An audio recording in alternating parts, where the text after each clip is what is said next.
In today's video, I'm going to teach you how to add assets to QuickBooks Online and add subaccounts for accumulated depreciation. We'll set up a clean structure that separates the original cost of an asset from the depreciation you've recognized over time. This makes your balance sheet clearer and helps you track value changes accurately. Start by signing into QuickBooks Online and heading to the gear icon in the top right.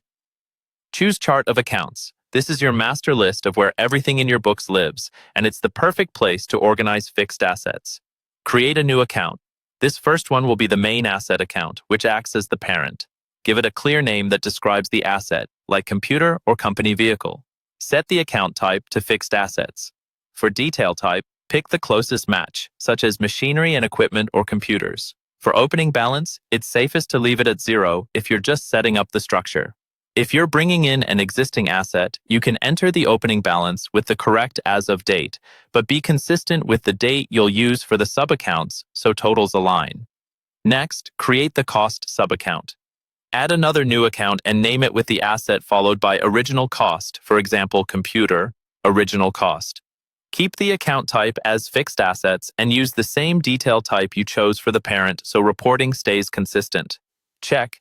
Make this a subaccount and select the main asset account you just created.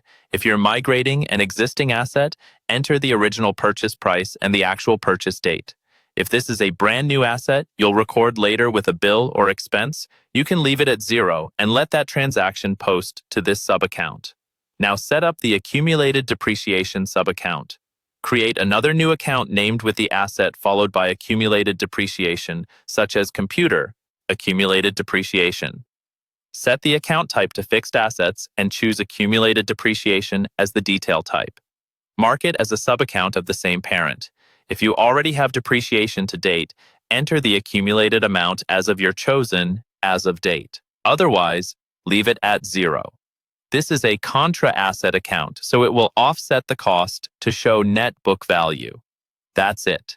Your parent account groups the asset, the original cost subaccount holds what you paid, and the accumulated depreciation subaccount captures wear and tear over time. Use clear names, consistent dates, and the proper detail types, and your reports will reflect the asset's true value.